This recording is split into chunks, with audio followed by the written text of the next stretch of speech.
In the still of the night, we're taking flight, searching for signs, gotta find the light. Shadows with secrets, hiding in plain sight. ET encounters, shining stars ignite.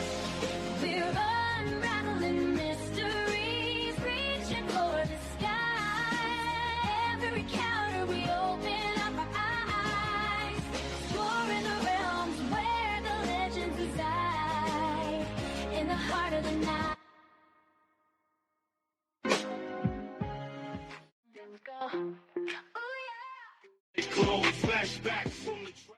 We drift and we roam, finding our place in the vastness we call home. With courage and wonder we reach for the light, guided by visions that illuminate the night. Mystery cloaked in the past unknown, truth and discovery seeds we sow. In the starlit wonder we seek the key, to unlock the secrets of our galaxy.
Where the stars and secrets blow, some Nation X radios glow.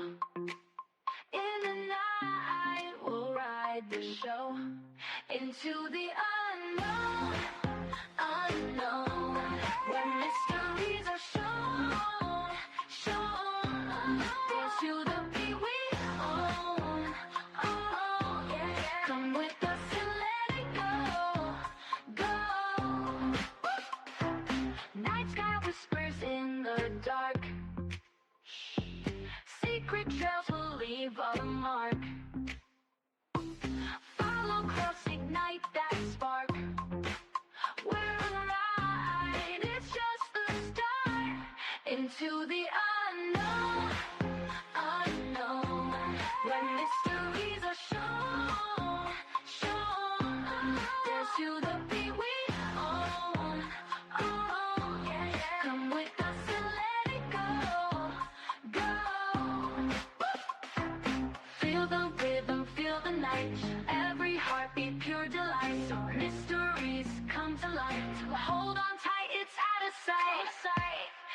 Into the unknown, unknown, where mysteries are shown. Dance to the beat we own, yeah. Come with us and let it go, go.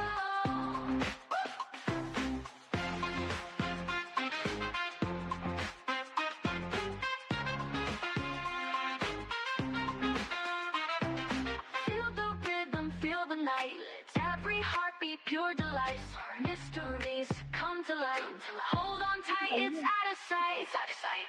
Into the unknown, unknown, where mysteries are shown. Dance to the beat we own, yeah. Come with us and let it go, go.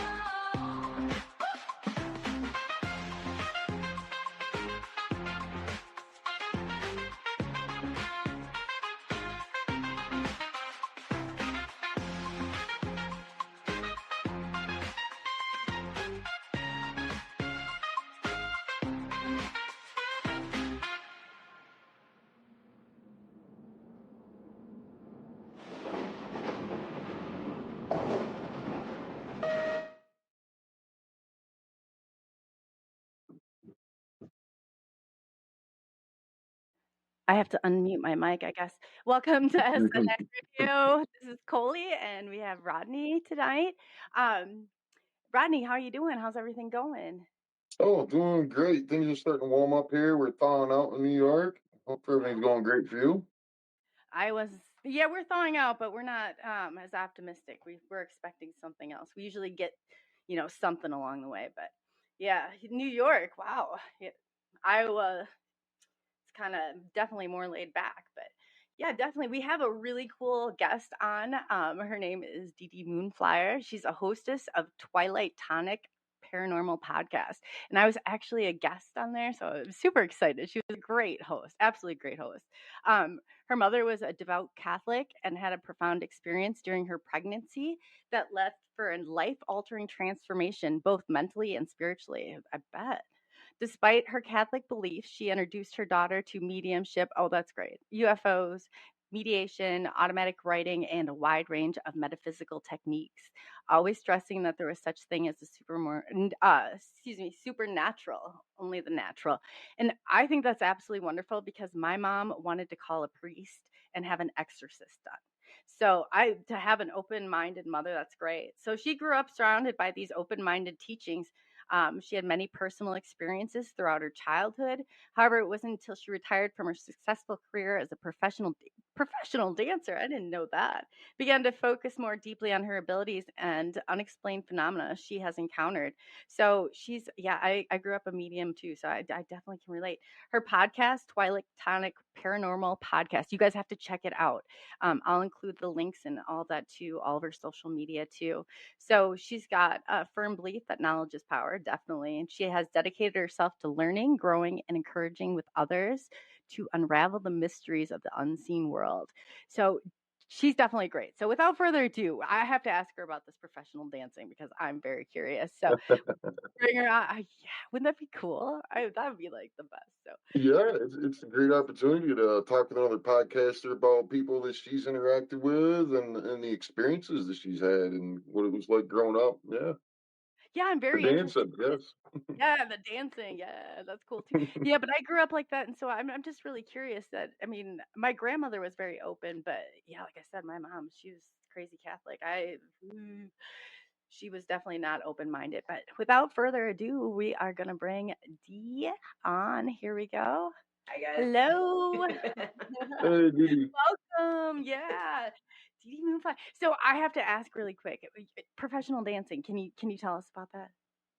Oh gosh, well I was dancing since I was a little girl, but I was a professional Middle Eastern dancer for 35 years. So I traveled to Turkey, all over the US, and I had a modern dance company as well, and I taught at a college. So Wow, that's awesome. That's amazing. And so you grew up a medium too? Is that like did you start seeing spirits I started like seeing auras around people and things like that. What was your experience like with that? well, it was really odd because what happened to my mom I think led up to my experiences. She's from New York State, and she was driving between Potsdam and St. Regis Falls when she was pregnant with me, and she saw a UFO, her in the car behind her. And they pulled over, she pulled over, and they were looking up, but when they looked at each other, gone. So that started her spiritual journey. She was a very straight. We had to go to church every Sunday all the way up to us 13. And we were given a choice to stay or go. And she introduced us to every religion, but she had experiences her whole life. And as far as my mediumship, I would just see them like people when I was a child. Oh, wow. Yeah. What age do you remember seeing them or started to see them? I've seen a little girl named Elizabeth, and my mom's guide. My mom thought it was a guy from the 1940s with a hat and everything. He'd always stand in her room at night when my dad wasn't around.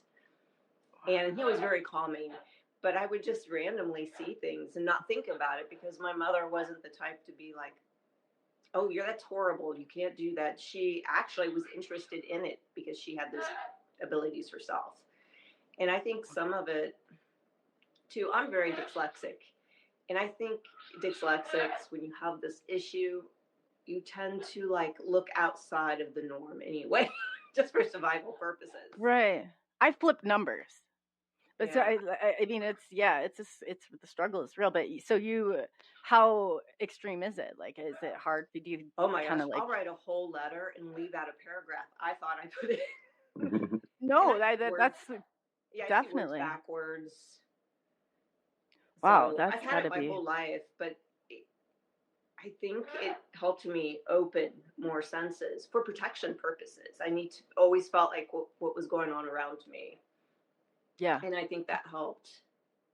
So you and your mother were like learning together in this process, or was she already had a head start for you? Well, I think it started when I was really little with my mom. After her experiences, I started having experiences.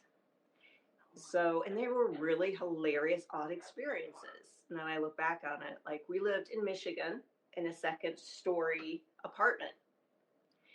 And my mom bought me an easel that day. I had to be like 4.5 because my brother wasn't quite yet born. And she bought me an easel and I was so excited. I mean, I was like, oh, we went to Toys R Us and I got easel. And I got to watch Sesame Street because I love puppets. And I had to take a nap. I was devastated. But all of a sudden, there were these 3 things that I thought were puppets in my window. And even as a little girl, I'd be like, how are you guys up here? What do you want? And they were showing me weather patterns. And over and over. So do you think it was paranormal or ET? Because I've heard, so if you're a child experiencer, it's totally different from like, I mean, I hear like my buddy would talk about how they'd play Paul the Ball and kind of like, playful like that. So do you think it was ET or do you think it was paranormal? Or do you think it's both? I mean, I know you interview a lot of people. Yeah, I think they were visitors because it continued. I began to like, even as a kid, be afraid of my own window because they always appeared in my window. Or an animal would appear in my window. So they were not scary to me until I was 16. Then it switched. And it switched quickly. And that moment of that switching over probably changed me quite a bit. And it happened in Sun Clare, New York, between St. Regis Falls and Potsdam, where my grandparents lived. There was this beautiful campsite, and it was a street full of my relatives. And we'd go every summer. I never had an issue until I was 16. And that's when I saw, I believe it's a gray. Back then, I thought it was a vampire from Salem's Lot because it was bald with big eyes. Yes. There's nothing like staring in those eyes when you. I mean, it's just like there's a whole, and there's a lot of theories on it that they have contacts in. I've heard from a few different people, but I just remember looking like that they wear. I'm not sure. All I know, it was completely different from my childhood experiences with them. So it switched into adulthood. And then I began to realize and felt them before they would come. I always feel watched. And then the whole thing turned to like fear-based because I didn't know when they were going to appear. I didn't know what was going on. but it was always weather patterns, star constellations, and mathematical equations, which is really weird. You do not want to give me a mathematical equation or play Scrabble with me. You're not going to get anywhere. So did they tell you why you were here? No, it was always very, very straightforward.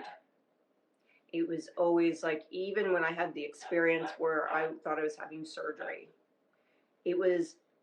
they took whatever was going on, they took the same shape as my doctor at the time. I couldn't get pregnant, I was having problems. And I was in just a sterile room on a silver, looked like, gurney type of thing. And she came over to me. She goes, "This is going to hurt. Don't move." But it wasn't said kindly, or it had no emotion to it. Yeah. Whatsoever. None. And it did hurt. And I woke up just feeling really weird for a couple of days. Yeah. And my mom did find things in her body I never have. Like, she found like things that look like BBs in her legs and stuff. I never had that. They were always visitors to me, or intruders. I think I'm more uncomfortable with them now than I was when I was a child. I always say, I've gone through that too, and I describe that for a couple days. I feel really off. I just kind of isolate. It's like you have to digest that. Yeah. So it's not easy to digest. Yeah, when I was a kid, my mom, we moved to Wadsworth. My dad worked for Kmart and Kresge's, and he got transferred a lot. And then Wadsworth, we had experiences because we had 2 acres of land going back. And I remember as a little girl, my mom said, "Go." She grabbed me. The whole house had lit up. And that was like really weird. And that lasted about 4 or 5 minutes. It disappeared, and there were helicopters in my backyard. Wow, I didn't expect this, honestly, Dee Dee. This is really hitting close to home. Potsdam, that area is not that awful far from me. I love that part of the country. Do you think those first experiences, I've heard similar stories like this before, experiences, and it's like they're getting us ready as a child for that interaction that might be the negative or scary later on in life. It's at that certain age where the transition happens, isn't it? Yeah. Yeah, then I became frightened of them. And it was the 80s, so we didn't really talk about that much. Oh, no, that was kind of taboo. That was like you saw In Search of, or, Chariots of the Gods. It just wasn't talked about. And then when Close Encounters came out, of course, people talked about it then.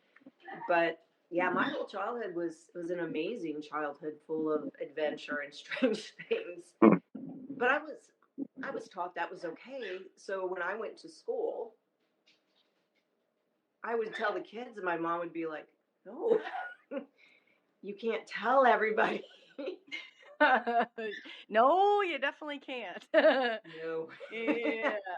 I thought it was okay. And you know what? Going back, my grandmother, I remember her she saw the first UFO, and they got a picture of it, and they destroyed it. They were so worried that, having that back then, there was that fear, of people. And yeah, I get that. I get that. Yeah.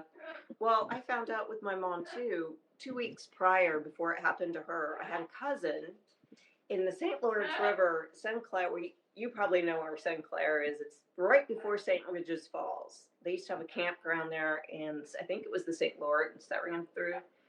Mm-hmm. Her deaf cousin saw about 5 or 6 of them over the water.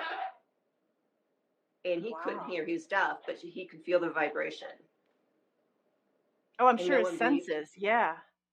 Yeah. Well, it's great that now in this age of information, we can link up and it's not so taboo, and because the medical field has failed us, if they just want to put us all on pills and say we're delusional and it was some kind of natural phenomena, ball lightning. But when you see many objects like that, we're seeing something. There's millions. Yeah. Oh, definitely. I just think I think, I told my husband one time, I really thought about this. It's almost like being a lab animal, but I can't really describe it. That's kind of how I feel sometimes when I have contact with them. As I got older, it did get less.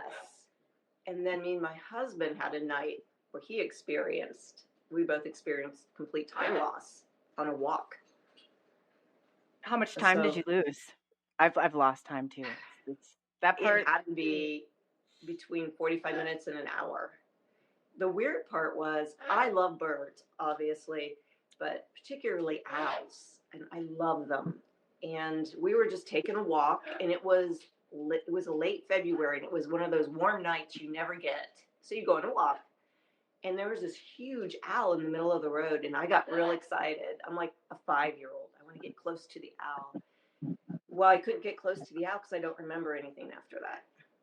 Either does my husband. We don't remember passing the owl. We don't remember walking. We were on the other side of the neighborhood. And it's driving him crazy. That was like 2 years ago. So you both you lost, like both of you were you just kind of like snapped to it together, or how did that's? What was weird, we didn't even think about it until about 3 weeks later. He goes, "Do you remember passing that owl?" And I was like, "No." He goes, "I know you would have been in its face if you could." And no, we don't remember. I know people have asked me before if I've considered regression therapy, hypnosis, to remember some of the things. I don't know if I want to, really, but is it something you might have ever considered yourself? I have, but I'm not sure of it. I'm not sure I want to remember some of it. I'm not sure. I'm kind of curious, but I have almost a little bit of fear with that. Remembering something like that sticking in my head, I think might really be traumatic. Do you trust them? I don't think I like. I just feel like I was a mental health therapist. I mean, that's different, but I still realize like that subconscious and how you're unconscious. I mean, it depends on what theory you're going with, but I mean, how easy it is. And I don't know if you guys have noticed this, but as an experiencer, like I've gone to like, like where they have the hypnotic like shows and things like that. And I will go under just like that. And have you experienced that ever? It's really bizarre. Like I'll instantly, so that's why I don't, I feel like right now my memories are of my own and I don't really want them tampered with. I don't know. What do you think? I really not ready to dive into that because the memories I do have are significant to my life. Mm-hmm. And that's one reason when I retired from dance, I started my podcast. So maybe I could piece things together. Because when I tell the stories, I feel like, wow, that's really out there. But I was there. I saw it. I felt it. And I can't explain that to people. And I was tired of hiding, like not saying, yeah, I do believe in alien abduction. And I do believe that they're here. I don't know what they are. But to me, if they come into my room while I'm asleep, they're an intruder. Mm-hmm. That's how I feel. It's in their space and their time. I mean, it's not like they're like, hey, we're going to come down and, but I was so excited. I asked for it. I would be like, oh, I want the tour. I was chasing them all around, it's like in the beginning of it's this like mass excitement. Like when you see them, like the UFOs, but like I said, they're, the paranormal, it seems like everybody has that mediumship or they have some sort of sensitivity. And then, but where do you think they cross? Like there has to be a point. And I do agree like with what you're saying, because I call them like points of reflection, that things were significant enough in my life to like stop me, and kind of like, okay, reconvene here. But I had some major medical issues and it was like a trade-off for me. So I guess, like regain my strength and it was like all this, but I do like, I've had some weird things. I had something in my ribs that I was like, and all of a sudden it was like, I felt it go up. And I remember I called Mufan Dave and I was like, oh, this, that. And then I was finding out like, I was like, so what's the next step? Like, what are we going to do now? Now that I've got there, like what happens? And they're like, well, we don't know. And I'm like, What do you mean you don't know? You know, like, you're the professionals here. What do you mean? Like, yeah, and so I was like, that was what baffled me the most. I was like, okay, so we got to find, we got to come together here. And I met some great people along the way that were really like comforting during those times. And it was like, man, I couldn't give it up. I thought at one point, I'm like, I got to give this up altogether. I couldn't. You can't. It changes your course of life. It does. Just Yeah. completely. So what do the paranormal, what was that like for you growing up? Was it intrusive? No, because I had an advantage, I think. Both sides of my family, one was very Catholic, but we still had mediumship in the family. My great-grandfather read tea leaves on my mom's side. My dad's father's side, from Arkansas, his great aunt was a medium, and they'd come from all over the place, and they'd bring her those little compacts, fancy compacts, for a reading. And back then they were real elaborate, Yeah. And my grandma always talked about her. And she said everybody would come and pay her with a little cosmetic compact. She never wanted money. She just wanted one of those. And she was a medium. So I was fortunate that my mom already had that. My dad already had that in their family. So they didn't think of it. They just said it was part of life. It was part of nature. And they didn't want me to be frightened of it. It did have some influence when I started to see things I didn't want to see. And that happened twice, that I had to kind of back off and turn it off even as a kid. The night Elvis Presley died, I dreamt I was a man that shot in the face. And I remember that day because it was on the news. Elvis Presley died, and then in Dayton, Ohio, a man was shot in the face. So I would start to feel the physical pain. Mm-hmm. And then I started to back off when I was 13 more about it, because I felt a little boy getting his throat slit, and I saw that, and it happened in West Carrollton. So this was in the 80s. Would you see it before, or would you see it after? Because a lot of times they would show me too how they died. Like, it was during. Like during. Oh, wow.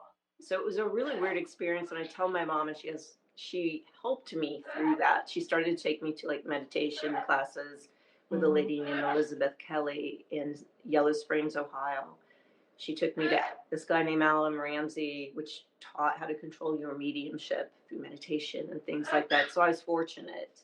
But some of that scared me, but I didn't know how to handle the dream part, because those dreams feel very different than you just hitting REM asleep. They feel like you can answer questions. You feel like you're another person, or you're a witness. Yeah. And you're real aware of what's going on. If someone else was going through these experiences, is there something that they could do to like protect themselves, you think, or? I don't know why I had them, because since they happened so close to the actual event, I don't know how I could help them. So that was really frustrating and frightening as a kid, because you'd see something like that, and my mom would be like, "Why are you saying something like that?" And then it would be on the news like a half hour later, and I didn't know how to control that at that time. Now Is it paranormal at that point, or that's more psychic? Something's reaching out to you. Yeah, and I did have paranormal in the house, because my mom always was dabbling in something. But we'd see objects move. I remember one time when I was 16, that must have been a magical year. We had this beautiful bookshelf, and a book just picked itself up and fell to the floor. We were both shocked, and that has stuck in my mind my entire life. And it was so weird. And now I'm not super religious, but my mom was Catholic, and it was the Bible that fell on the floor to a page, and she shut it and put it back on the thing, because she was shocked. So that kind of stuff always happened when we didn't expect it. Oh, yeah. But around 16, my abilities changed a little bit. When I was younger, there was nothing stopping me when I was little, because we're so open. Yeah. Oh, definitely. And you know what? I hate to say it like this, but mine really spiked right during womanhood. So right around that time, it was just like, and then I had to go and learn how to control it too, because they were coming and like asking me to go and call people or go and take Christmas presents. And I'm like, I can't do this, and you're sitting there and it's like people are around you and you know that they can't see what you're seeing. So I'd be like, it's, yeah, if they know that, I mean, then they come in droves, I say. Yeah. Yeah, you got to be careful. Well, I had to be careful that in my early 20s, if I get a reading, that was weird. Oh, yeah. Speaking of paranormal, I saw it too, right at that moment. I absolutely love the paranormal, but I too like. That's I love it. I don't even know how that happens. Oh man, it always does at the right time, I know, and there's no light switch on the thing. I've had my grandmother, when I was growing up, she dabbled, and I remember her having even like the wooden Ouija board and all of that. Oh yeah. Yeah. And then my cousin and I were there, and we were young, I think maybe like 8, 9, and all of a sudden all of her cabinets in her kitchen, they were open. Yeah. And we're like, we're out of here, and we would need to go back in, and we're like, they probably shouldn't have been left alone, but back then it's like, you're okay. Well, the 80s, we were left alone a lot. Oh, for sure. There's nothing like it. I don't know about you guys, I was a latchkey kid. Oh yeah, I said I'm a proud degenerate of the Generation X. I'm like, I had 800 acres of woods to play cowboys and aliens with. I'm so jealous. Awesome. Me too. New York State, that's a beautiful place. I definitely want to go back down there probably this summer at some point. I miss it a lot. Yeah. It's just beautiful. I wouldn't live anywhere else myself. All we get is snow, no hurricanes, tornadoes, earthquakes, wildfires, nothing, Yeah. Snow. We're the earthquake. We are not earthquake. We get tornadoes all the time. Oh God. You can keep them. Yeah, no, they like will wipe out like one. I mean, we were out in one. I couldn't get my son to come in. I was like, Brody, you got to come inside. Not until we had this cat that he found outside. He wouldn't come in. I was like, okay, we got the cat. Let's just go. And it took out the city, like it was a township probably before and after us. And I was like, oh, that's a little close for comfort. You see those, clouds. But yeah. Lucky you don't have those, Rodney. Yeah, man, I'm jealous. They get snow and it's bad. Yeah. We do too in Iowa. Just send her some pictures. I just now found my Mini Cooper that was on the lawn. It was buried under 40 days and 40 nights of snow. Okay, we don't have it that bad. We don't have it that bad. My mom always talked about the snow there being like, they put the piles, the telephone poles, and kids used to climb up on those. Yeah. Yeah. Well, I don't want to get too far off the topic, but this topic is really important to my wife. She experiences a lot of things like you girls were talking about. Myself, not so much, but no, she'll see these things right at work. They'll disturb her and try to get her distracted at work even. I had a man that used to follow me around with a strange hat that she can't describe. And she didn't really understand. He never interacted with her, but he would just follow me. And I never understood what that was all about. Oh, wow. Was he like protective, watching over you, or was he more like... Yeah, it's kind of the vibe she got because... It's the vibe she got because one day when she was at her mother's house spending the weekend, he came to her there and she gave me a phone call, and it wasn't a time where I did need her support about something. So yeah, so it wasn't negative. I didn't experience it. She experienced it for me, that there was some kind of attachment for a temporary time. That's all. Wow. You think he was one of your guides, maybe, just keeping an eye on you? It very well could be. He looked like an everyday person, and yeah, just old-timey clothes, not too old, but it was hard for her to describe. Yeah. So when you guys see them, yeah, this does sound like somebody who's watching. When you see them, like when I see them, they're more like translucent, but it's like, that you can put your hand through, but it's like, like really heavy, maybe like fog type of. I can't. I don't know. Everybody kind of sees them different. I have seen them where they do look very much like, that kind of spooked me out a little bit because I was like, oh, they look like. I mean, they don't look like I can put my hand through them or anything. Mhm. Yeah. How do you guys experience them? I'm really curious. Yeah. Well, I've experienced them a couple ways. One is the gray, and they frighten me. The one time I saw the very tall ones was with my little brother one night. And we were in our late teens, and we thought it would be fun to watch our favorite movies in our old sleeping bags. Okay? And we fell asleep, and I saw these tall beings coming down the hallway. He saw them too. He sat up and pointed and screamed and fell backwards. I was left there screaming. And about a minute or two later, my mom comes running down the hallway because she's hearing me scream. And my brother didn't remember any of it. Oh, wow. And she said that it felt really weird when she was running down the hallway. A lot of electricity, like a lot of prickly electricity. She goes, what happened? You know, what am I feeling? Those are the way I have seen them. Now, with the animals that I see in the window, or the owls, or the knocks that I hear, I think sometimes they use an animal that you love or trust to camouflage themselves. Like, it might not be an owl, or it might not be a coyote in the yard or something that I'm seeing, or a deer. Because every time that happens, I am so tired. It's like I have to go to bed, and I don't have control over being tired. And that sounds really odd. And then that's usually the night when the sleep paralysis kind of start too. So my experiences with them 16 on have not been pleasant necessarily. It's been more undescribable, weird stuff. Like, I'm still trying to understand the star constellations. They showed me the weather patterns, which obviously for some reason, yeah.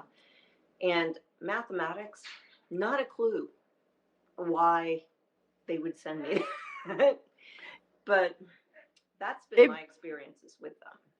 I would say that I think that, like, when I had a similar experience with the short grays and the talls, and they were more like, they let me go around freely, but I saw children, and I don't think that they've been brought forward yet. I don't think the children I don't know if they're here yet, but they look very much, and I felt like it was almost like they were, when they showed me stuff, it was not like I could hear them. It was like a picture. And they're very gracious. Like, I remember I asked, like, how they showed me how they, like, experience memory, and it's like holographic. Like, it just, like they're there, but it can't change anything to affect, like, the whole course of their history. But yeah, it's really fascinating to hear but it always seems like, it kind of goes along those lines. So as a medium, I don't like this part. I really don't. I can't like this, but I have, like, when Catherine, first lady that I had trained under, she's like, do you see my spiritual guide Ramus? I will never forget it. And this is how many years ago. And all of a sudden, they said my head went back and my eyes, like, started fluttering, and I was like, never again. No. So I would feel them. Sometimes it's like I'm talking and I feel them, like, and I'm like, no, we're going an arm there. Mm-hmm. Yeah. Just too much, like an overload. Yeah. I don't want somebody coming in my body and talking. Like, that's just too far for me. I don't know. No. I'm lucky it's more of a conversation with them when they're around. Maybe I've had a couple to try to intrude, but since I was lucky and had classes as a kid, I think naturally I can set those boundaries. I don't do readings or anything. I don't either. I think I'd have to, like, work on myself first before I could help others. That would be very difficult for me. But it usually happens when I don't think about it. It usually happens if I'm happy and content. If I'm stressed, it doesn't happen as much. Oh, wow. So when I'm stressed out, I might see something in the corner of my eyes. You know, when you see someone there, you know they're there, but if you look, they're not there.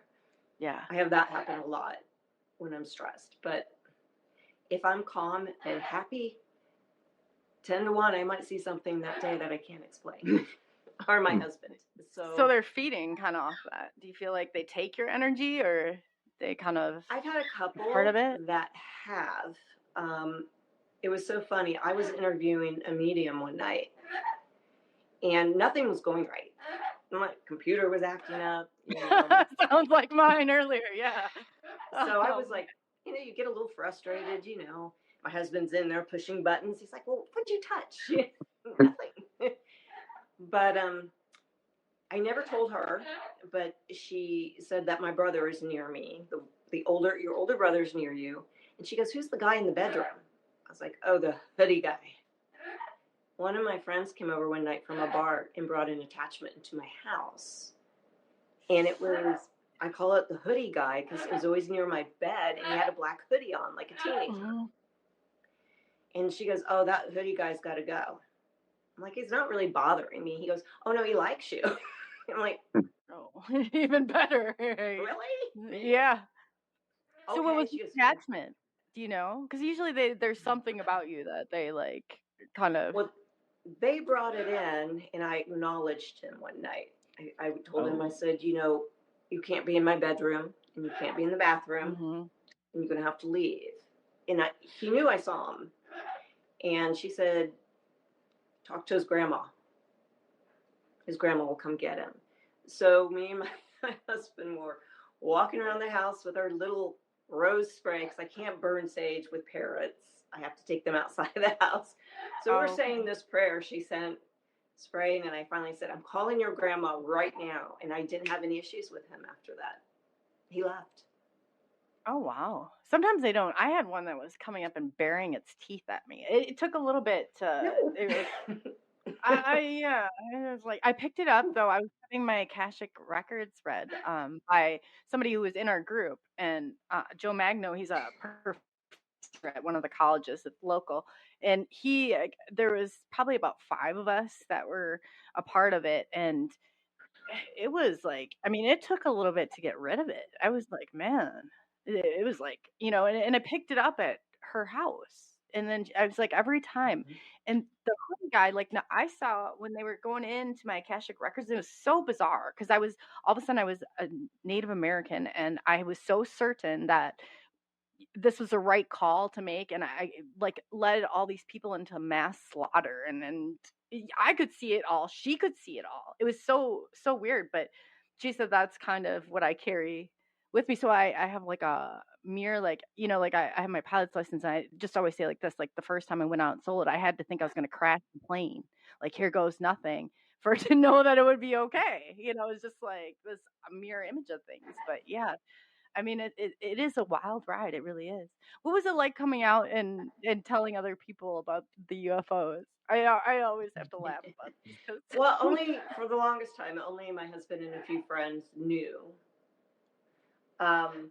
that I had these experiences. And I think those experiences follow you throughout your life, maybe in a different mode. I don't know how you guys feel about that, but I feel like the older I get, the experiences are changing a little bit for me. When they show up, it's usually, I just know they're going to come. And it's usually a night that I sleep through the night and don't remember anything, because I'm a night person. I'll wake up throughout the night. But if I fall into a deep sleep when I can't move, I know they're around. Yeah, you can feel them. See, like when I would see them, some people would pick up on it, like because it's like I'm looking past them, like you know, it's kind of like you learn how to go in. I remember when I was doing like group therapy, that was a time, and I don't know if it was because I was so focused, you know, doing it, but they would start popping up with people. I was like, okay. So sometimes I would like write them and I'd be like, I had a dream. It was always, I had a dream. But that's stemmed back, like I said, luckily your mom was open. My grandmother was very open.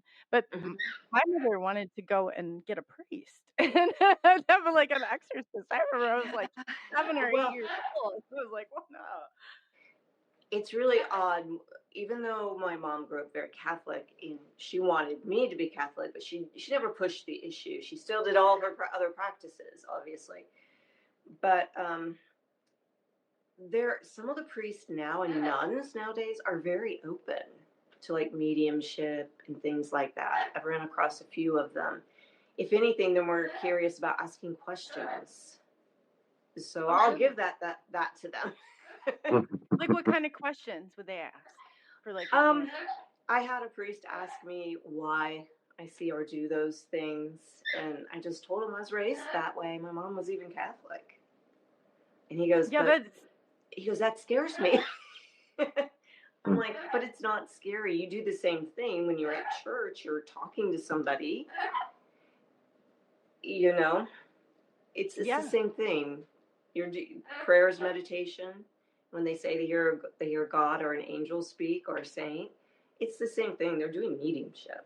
They just don't want to say, yes, we are. Oh yeah, no, you're right. You're right. And, well, then it would contradict what they're trying to teach you. That's why, of course. Exactly. And I remember going to church with my relatives, and they'd go play poker the same night and get drunk. I mean, they're wild a little bit. Yeah, I remember my grandma, they used to have gatherings, and my aunt was able to like read with playing cards, and they all had, but she got spooked up because they had I was always fascinated by the Ouija board with the, the glass pendulum and everything. But she said she pulled that thing out so quick, and she didn't know what to do with it. The table had levitated. And so she's like, that was enough for her. She's like, we're getting rid of that. I was like, Grandma, no, so it was always underneath, but she got rid of the glass part of the pendulum. And I was like, oh man, I still look for it. Yeah, I don't know why I would look for it, but I do. Now, do you guys experience any sleep paralysis? Not since I was a kid, no. It's very scary though. A lot of people do. They describe like somebody. I remember like when I was younger, before I really had a grasp on it, I felt something. When you see the darker than dark, that's the only way I can describe them. Yeah. Completely a dark room, but yet you can see them. Shadow of them. The shadow people. Yeah, and I felt like somebody pushing me down, and that I wasn't crazy about either. So, but I thought it didn't happen very often, and I'm pretty conscious, like spirits of the white light, the love of God, stay with me. Spirits not of the white light and love of God, leave. It's like that's what they taught me to do, and the crystal cave or lock them in the. So it's that part has been beneficial, but I love going into haunted places. I really do. I go crazy though. I get my roller skates and I'm pounding on stuff. I was kicked out of the local ghost hunting group for that, so I don't know.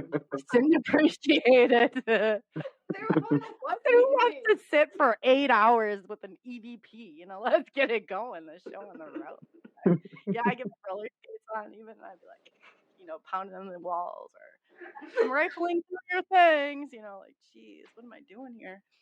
But yeah, do you do any paranormal investigations, or have you? I've been on a few. I am a strange creature. I go to events sometimes, but I keep very quiet.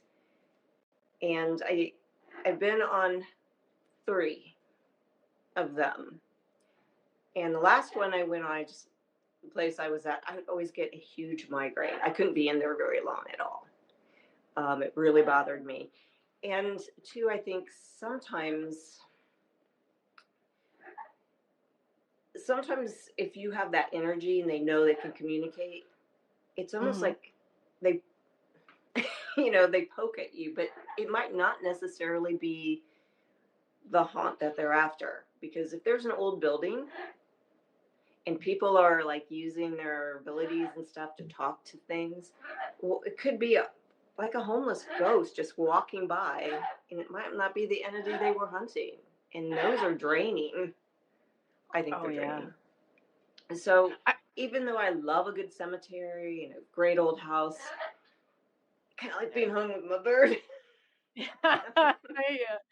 there is I about 2 days before we go in, I start to get a reading on it, and then somebody's like, they know you're coming before you know you're coming, and I was like, Oh that's yeah, very they do. Yep. My friend Rod Weiss that owned the crystal shop, he passed away in October, but Oh, he was going to do a reading, and I always knew because I could always feel something in there. You know, they always know, and it was like the latch on the front door clicked and opened. Nothing. I didn't see anyone. I know they were walking by, but they knew he was going to do a reading because he was a very good medium, and they would just click, walk by, and I'd be like, okay, come on in. I don't see you, but welcome. So, yeah, they always know. I think they do because they don't have time like we have time. Yeah, you're right. And I think that's the case too. Like I remember one time, I was watching the clocks. We had just moved, and they were flashing. Like it was like 3 different clocks. I was fall asleep on the couch. I couldn't sleep. I was like, man, just moved. New place. I just didn't adjust well. And I was watching those clocks, and they went from 5 to all of a sudden they all blinked like 3 times. It was 5:40, and I was like, whoa, where did that 40 minutes go to? It's just. Wow. Yeah, it was enough. But did you have any markings or ever wake up like with anything like that? Bruising sometimes, like weird bruises. Weird things on my back sometimes. Not scratches, but just red marks. And I didn't know where they even came from because I thought I was asleep. So yeah, I have, but I think I was so traumatized at one point I didn't want to keep track because I didn't want to find anything. So I was probably the opposite of a lot of people that have been abducted. I didn't really go after that. I kind of shied away from it. And now I'm more welcoming, you can come and talk to me, but please just don't intrude my home. They're going to intrude anyway because they don't have the same boundaries or the same, I don't think they don't have the same time that we have. Oh, so definitely. For them to come in and take us, or we have an experience with them, it feels completely different, I think, to them than it does us. Does that make any sense? Yeah, absolutely. Absolutely. They So probably I long for asked. that. what's Oh, that, go ahead. Rodney? Sorry, Rodney. I was just saying they probably long for that physical connection, maybe even. Yeah. I often wonder because you can sense when they're around because I always feel watched. Yeah, I It's get always that. an odd feeling that I'm being watched and I don't know why. And I'm usually alone. I'm usually in the house. But it's not the kind of watching that another human being is watching you. It's like this weird sense. And usually if I have a lot of contact with them, I have a lot more like paranormal things happen. So I don't know when they do communicate if this is going on, and I'm not woo-woo, but it seems to me when they communicate with us or whomever, it seems like our abilities are stronger. So I don't know, coming in contact with them does something to our brain temporarily, but I feel and see things a lot more clear on a spiritual level if I feel like they have been around. And I can't pinpoint why. Have you ever been directly? When I've come in contact with another medium, it's almost like we'll play like this game of chess. It's like they can feel and I can feel, but it's like then there's almost like that surge where everything kicks up. It's Energy phenomenal. recognizes energy. I always say I know one of my own. I'll sense it like. Yeah. I think we know. I think everyone has abilities. Obviously, we're human beings. We have them. But if you're aware of them, you tend to bond with people that have certain energies or certain belief system. I call them my soul group. And these soul groups, the people that I enjoy talking to, are important to me because I have a connection, I think, psychically, mentally, right away. And you don't have to explain all of it. It's like, yeah, I man. mean, I've had friends look at me and say, "You're a little crazy, aren't you?" You see little people. And I always say, I know my crazy. So you want to go there, I know it. So I own it. I mean, I just remember, it kind of like when I didn't tell a lot of people about that either, but then it was like, people started to pick up on it. And with the ET thing, though, I asked why I was here, and they came back for communication. So everybody would be like, do you have to ask? And I was like, yeah, I got to do whatever I got to do out of this. I thought this was like a short term, like whatever. So we go places, I'm like, you have to say it. I'm like, yeah. I'm afraid to ask them because they'll probably tell me to be a weather girl. I love it.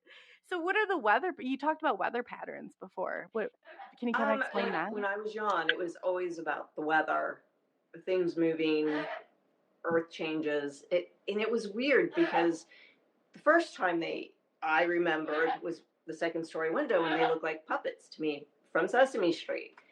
So they showed me cloud patterns and thunderstorms and things like that. And so as a kid, I kept asking them, the stupidest kid, how did you get up here? Where are your feet? Because it was a second story building. We had to go upstairs to get to the apartment.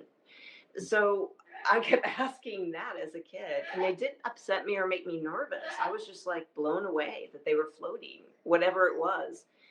So yeah, and then as time went on, for sure. Yeah, to me, they were puppets. They were little people. That's how I interpreted them. I wasn't afraid of them until I got older. Do you feel like they're imagining themselves like as a puppet? That's a few childhood experiencers that I know.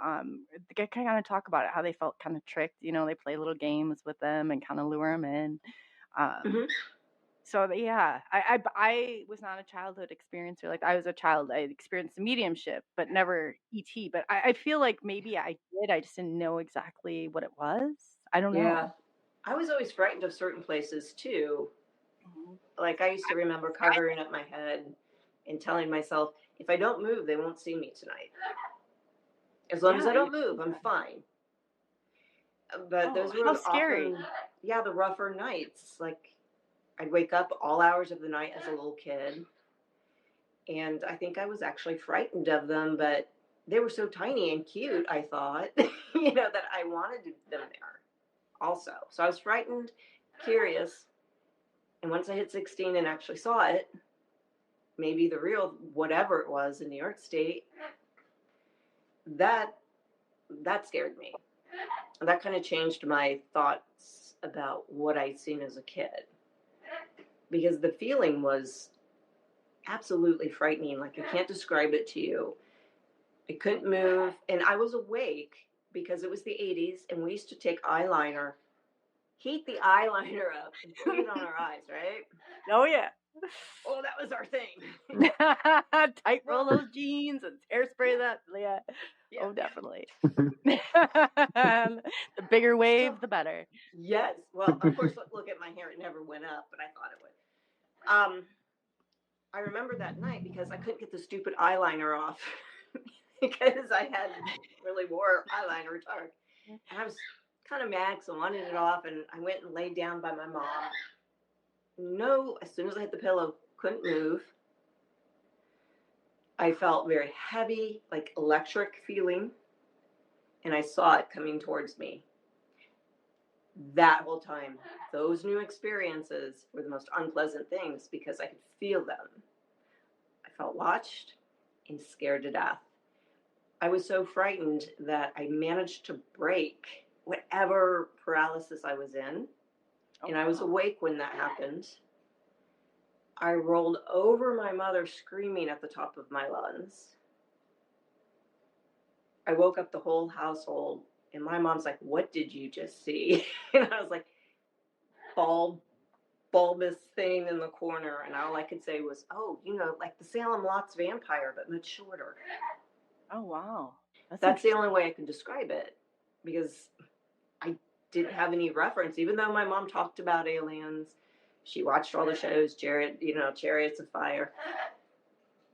It was completely different when you're in the midst of it and you see them coming at you. Oh, yeah. And then when I lived in Texas, I was 16, 17, when I was 18, I lived in Austin, Texas. And the guy I was with at the time felt the experience. So when we would drive, we were driving from Austin to the ocean. And we had to drive past this like little desert almost area down the highway. And we were both tired. And all of a sudden I had this overwhelming feeling that if we don't keep going, because he pulled over, they're coming. They're coming and they're coming and I don't want to see them. He felt it. He looked at me. He goes, "What is that?" I go, "Just drive." And I was almost in tears because it was such a heavy feeling that something was coming.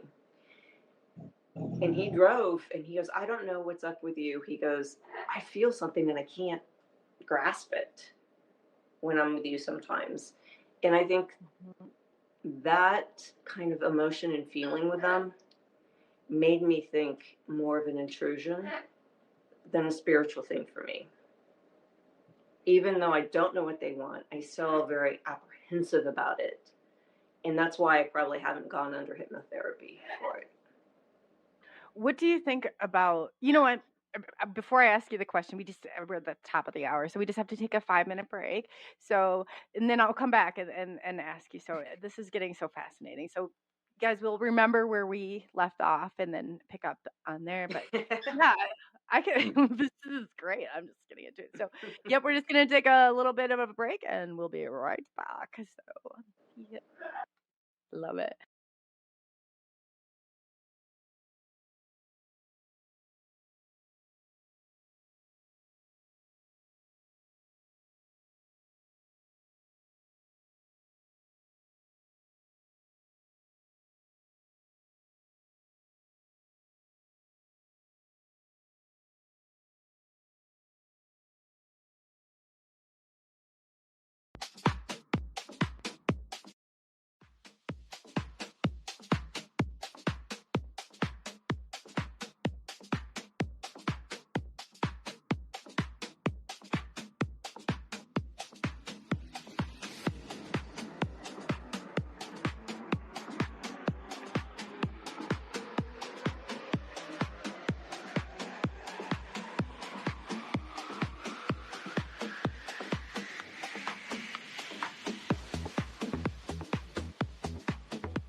Get your every melon and then greatest style of watch the jiggy open. And then hey, just still the house using C, no school. I fist upon no front of light tea. Never rest perfect. Your taste in the space, rough the hate, bounce to the soul, style, often, but I freaking wicked. If I give you for no proc, cause never sure it. You captain not thingy, kinda announced the less in the teach film and space and hate to taste of tasting. Sweet in the baby song. Stone bombing with the flow bomb. I shine your fat like Nas Gomez tens. This a way world with a bitch obsessed. These people fall local investing. That's the one for feel a wishing.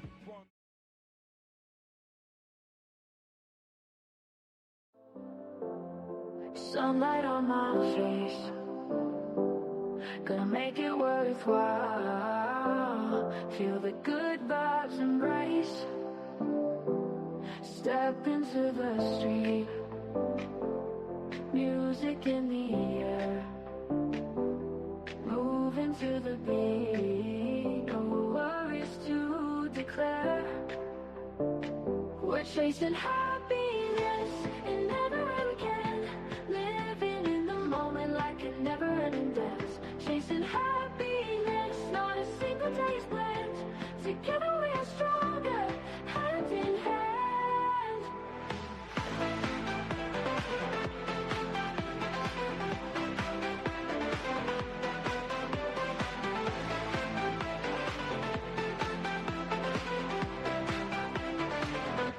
Laughing with my friends,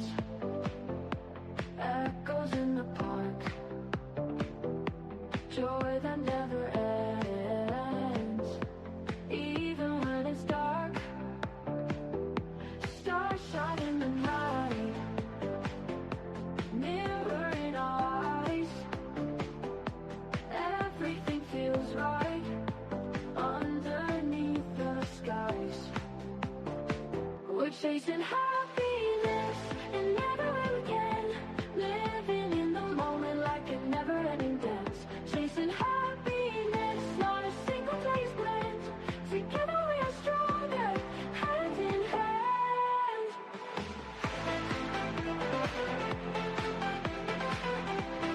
Hand in hand.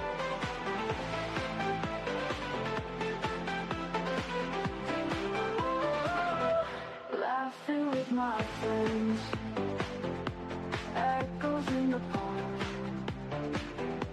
joy that never ends, even when it's dark.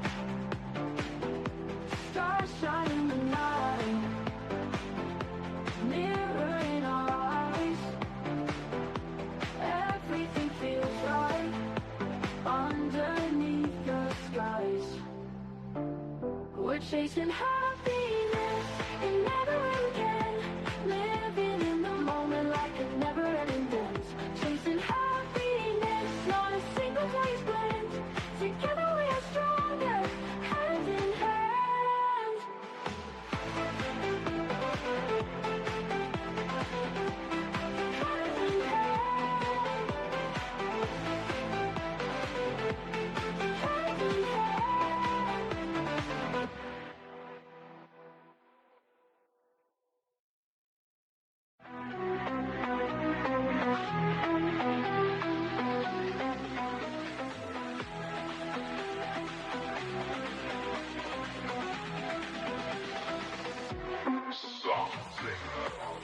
Dark where shadows play, whispers of secrets that lead us astray. Lights in the sky, they flicker and fade. Questions arise and truths are betrayed. Echoes of voices from ages long past, glimmers of knowledge too rare to last. Chasing the night where the wild things roam. Are we alone or are we headed home? Mysteries, mysteries, dances in the dark. UFOs shining, igniting the spark. Aliens calling from faraway lands. Cryptids and Sasquatch, just take a chance. Illuminate the skies and break down the walls. Secrets unwrapped, hear the ancient calls. Together we rise, we won't be alone. Exploring the unknown, it's time to be shown. In every heartbeat there's a story untold. In the stillness, the mysteries unfold. Off-world entities drifting through time. Paranormal whispers so hauntingly sublime. In the silence of night, there's magic to find. Embrace the enigma, let go of your mind. Eyes in the woods, they dance in the mist. Cryptids and legends, a chance we can't miss. Conversations with experts unravel the threads, connecting the tales of the living and dead. From the depths of the ocean to the stars up high, the stories we chase will never die. Every encounter creates and remakes the fabric of life intertwined with mistakes. Mysteries, mysteries, dances in the dark. UFOs shining, igniting the spark. Aliens calling from faraway lands. Cryptids and Sasquatch, just take a chance. Embrace the unknown, let curiosity lead. The truth lies within and it sets us free.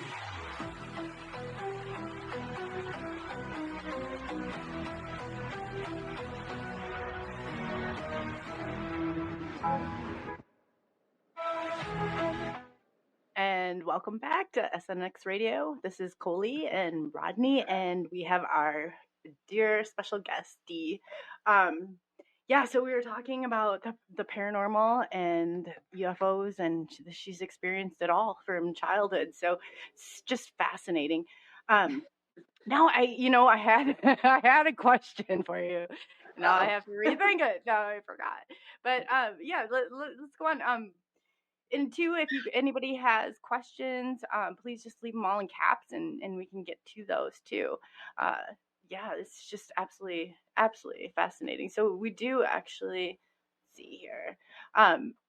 From the Champion of Fairness on X, ask, can you explain when physically you know that you have been to certain places before, but it looks so familiar, like probably maybe talking about deja vu or things like that. Past life experiences, maybe. Yeah, that's a good point. That's a good point. Yeah. Maybe past life memories. That's what I always said. I think all of us are influenced by our past lives. Definitely. But I think that's why I danced for so many years. I think it had to do with the past life memory. So, yeah, when I was in Turkey, it was like deja vu every day. It's like I'd walk down the street and go, I know that place. Why do I know this? So, and then the fourth time I went, I was done. It was like even my dance career changed at that point. Once I went there, came home, I would say about 5 years later, I was pretty much done with that part of the world.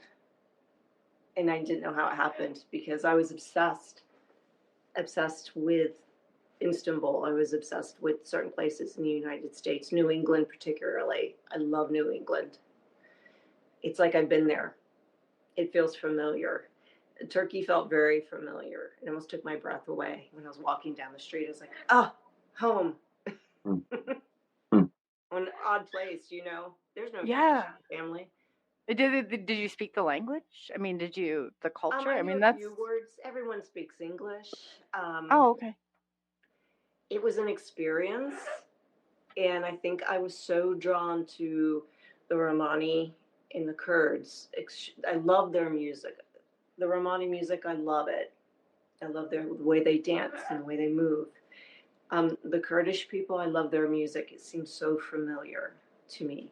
Their culture was familiar to me. And it was almost like when I would walk down Istanbul, it was like I'd been there. I could feel it. Your body feels different. Everything about it made me go. But when I was done with it, I couldn't wait to get home. And it took me 4 times of going, and I spent a lot of time there, like 30 to 60 times. Oh, wow. 60 days at a time. So how did you get in dancing? How did you start? I mean, that's a pretty that's amazing. That really is. I mean, what an amazing life to be able to travel around like that and express yourself like that. It was a hard life, actually. I was actually not a natural performer. I used to get sick before I performed. Nobody ever believes me when I tell them that, but I'd look for the exits. I hated it, actually. I get that. I'd be like, oh God, they're going to see me do this. Am I good enough? But I saw a show, National Geographic, when I was like 14 or 15. It was a rerun about a famous dancer in Egypt named Lucy.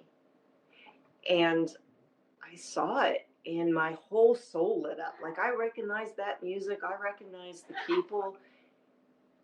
And it felt like home. I was like, oh my gosh, I got to learn it. And then I started to learn Arabic dance, Egyptian folk dancing, all of that. And then that's not easy. That is not easy. 24, and this is where the deja vu really hit me when I went to Turkey. I dreamt I was in the French countryside on my grandfather's lap in the 40s. And my brother was the German soldier. He killed my grandfather, and he was going to try to save the kids, and he couldn't. I was gassed in a truck. And as soon as I had that dream, my career changed. And then everywhere I went, if it had to do with the Romani or Turkish, it was deja vu. It was like, oh, I know that. Why do I know that? So I don't know. It is more than a physical. It's more of a spiritual feeling, I think. I apologize. I don't know if you guys got cut out, but it's just all of a sudden I dropped off. I apologize. Oh, Well, welcome back. Yeah. Whatever happens, just keep going. But yeah, once in a while, StreamYard has been acting really funny lately. So, but I apologize. What did I miss? It looked intentional. Yeah. We just thought you left and went to Turkey. Yeah, man, you're talking about all that. Yeah, it's just, no, that's amazing though. I'm fascinated by that. I found I used to roller skate, and well, I still do, but I found like the dual stimulation, I could shut my brain down. I think that's what I liked about it with the music and doing that. It's just like, then I can have that dual stimulation and could kind of shut it all down and just, it was kind of like my break. It's like a meditation for you, maybe. Mm-hmm. Did you find that when you were dancing though? I mean, it's kind of like, then you get a break away from, it's like you need a little vacation once in a while. Dance does do that. It's almost meditation, because I would practice 3 or 4 hours a day and teach 2-hour classes. So Red Bull was a friend of mine for a long time. I loved Red Bull back then. I wouldn't drink it now, but I loved it back then. Could be worse things. The Red Bull ain't that bad.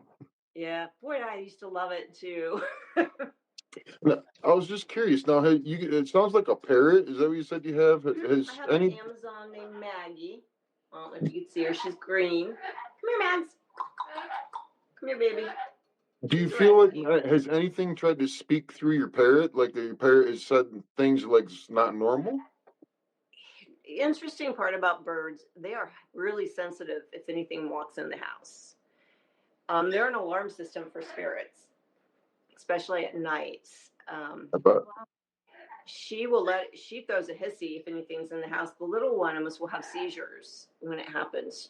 And they have this instinct to go, flight or fear of flight or something like that. They're very much that way because they're predators like birds. So it's a natural instinct for them to have that. So if anything comes in the house, they are the first to know, even before my cat. Oh, and wow. My cat's pretty intuitive, but the birds pick up on it. So I haven't had anything speak through them. She does talk to her old owner all the time, calls her Mabel. Oh, wow. So when I leave the room, she goes, Mabel, come in. Mabel, I love you. So, oh, in a woman's voice. Oh, really? That's interesting. Mm-hmm. So I wonder I never thought about that before. I wonder what's so intuitive about the birds. Like, yeah, that's interesting. I think since things prey upon them, I think that instinct for them is very high.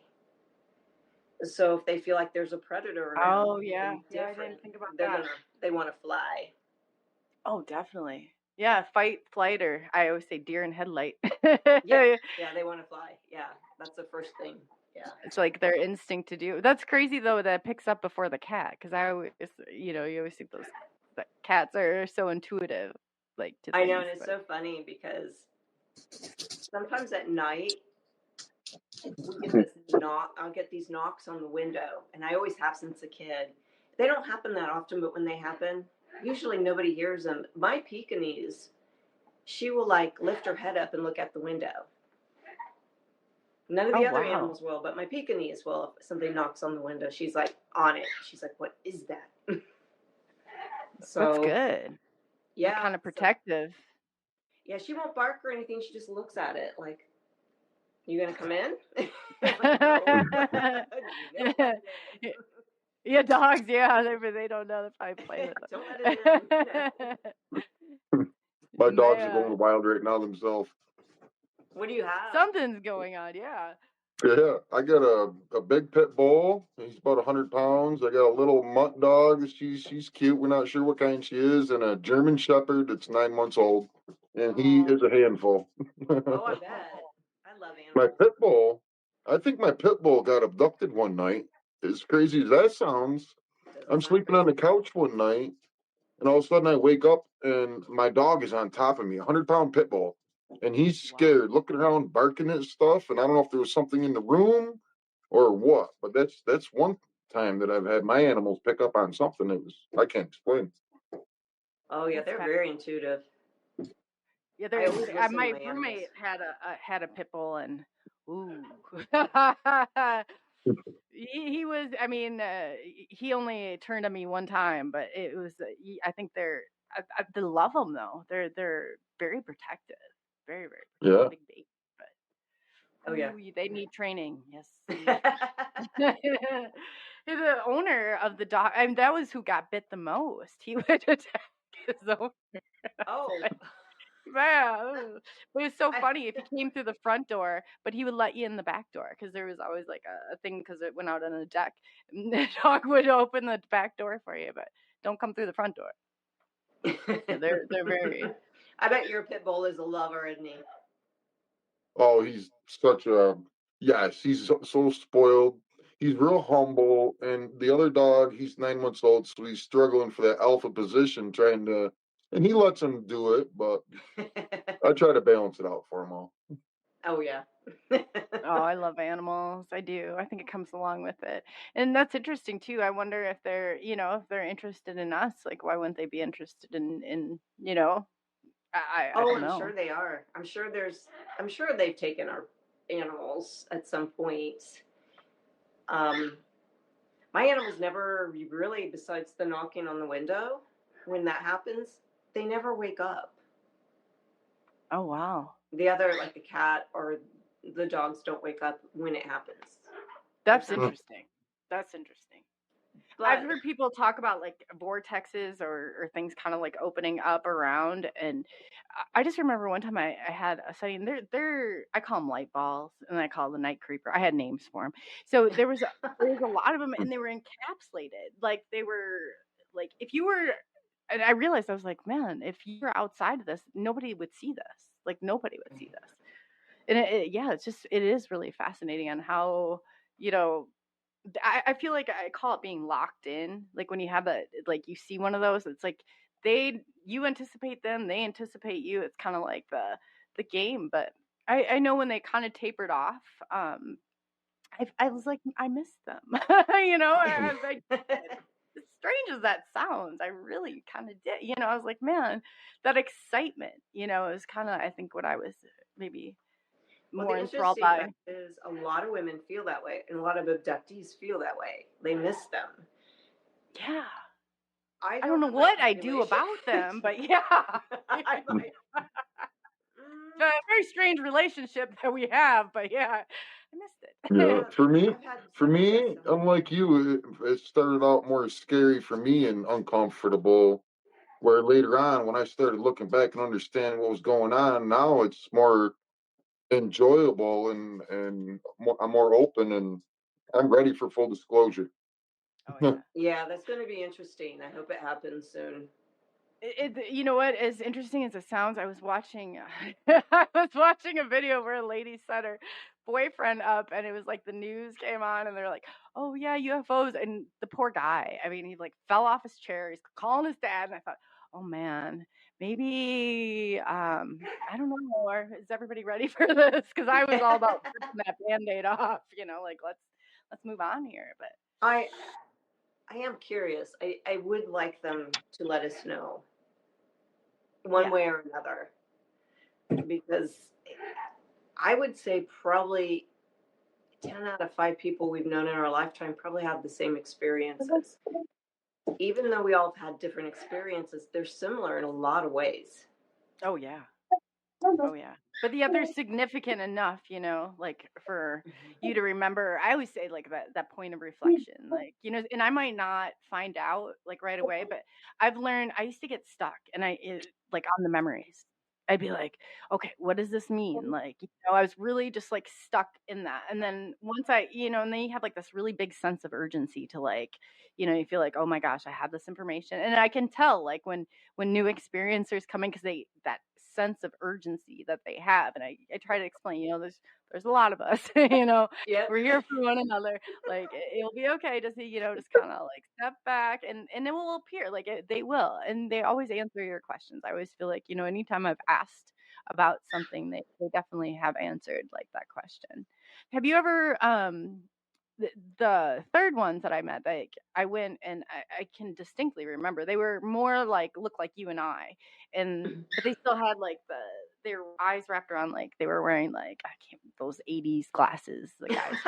It's only That's like where my glasses went. yeah, they stole them. And it's like we went on, I remember them, I got to look out and it was inner wherever we were, like inner, and just know that the Orion like belt constellation had something to do with it.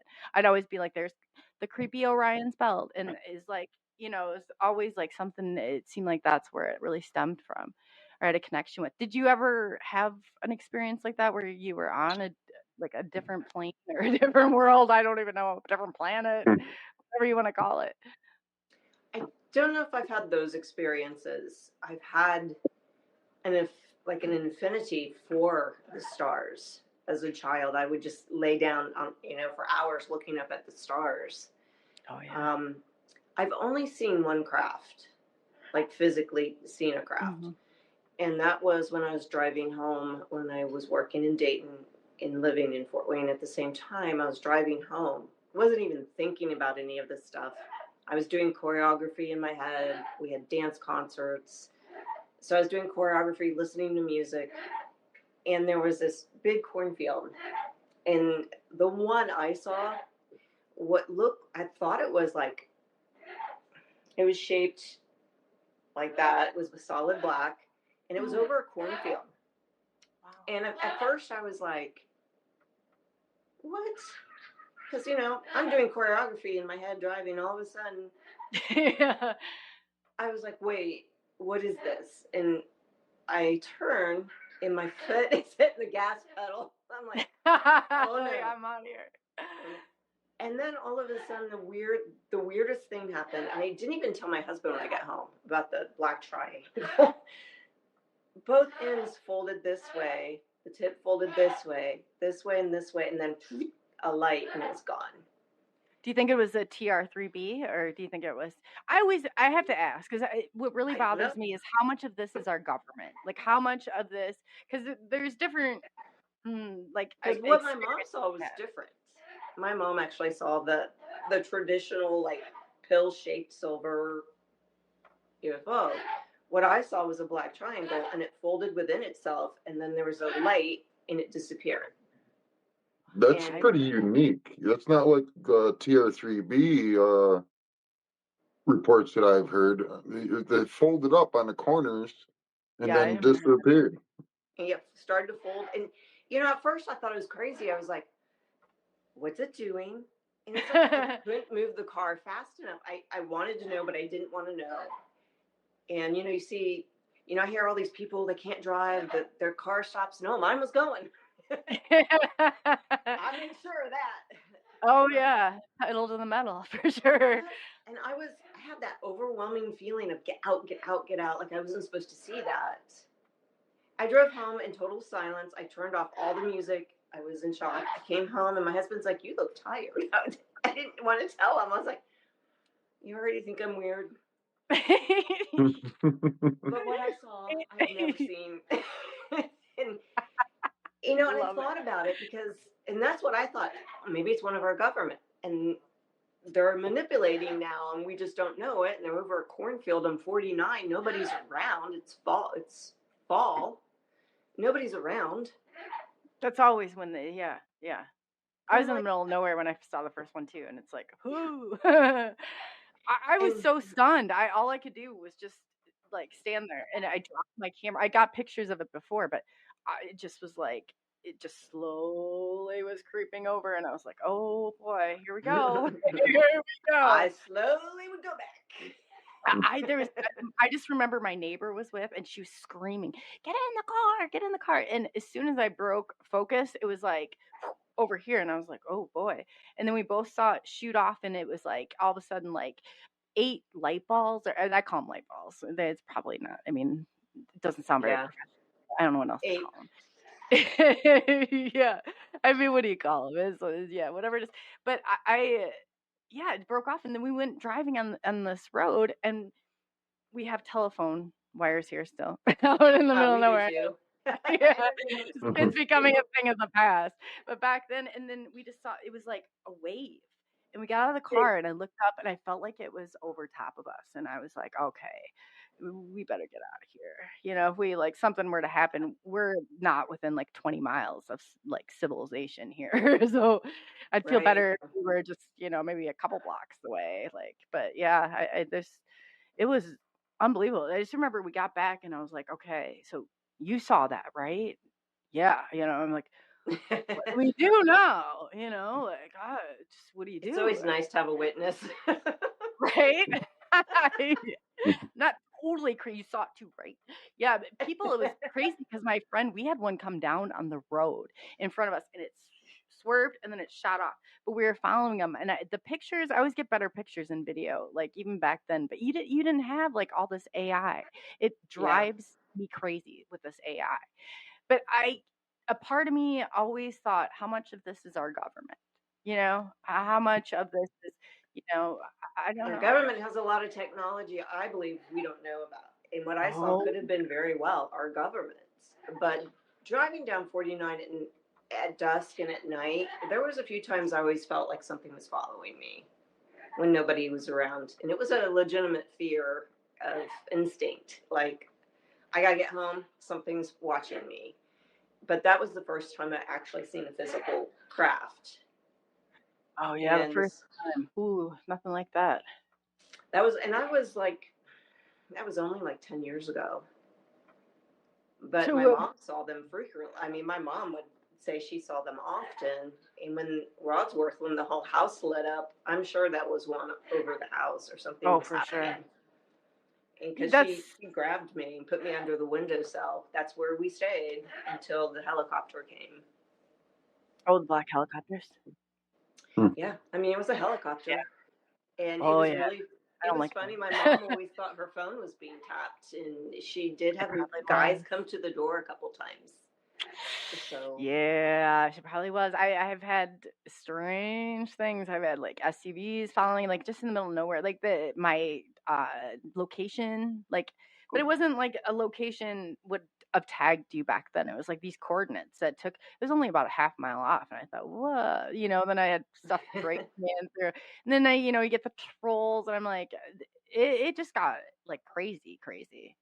Yeah. And then my cat ended up dead by the door, and my cell phone, the chip of it went missing. I was like, and I pried that whole phone open to try and find that missing SIM chip, and it was nowhere to be found. I thought, this is it. I'm done, done with the UFO. Right. But yeah, it got me back in. So yeah, I've considered that if the military or government, whatever, MJ-12, anybody, them groups, get wind that we having experiences, that they could do something with their crafts because they already know that we're open to it, that they would use those to influence us in whatever they want us to do. Plus, that they would use us, that if they know that these things were susceptible to extraterrestrial contact, that they could watch us to target them. I'm sure we're being watched very closely if they're not working with us.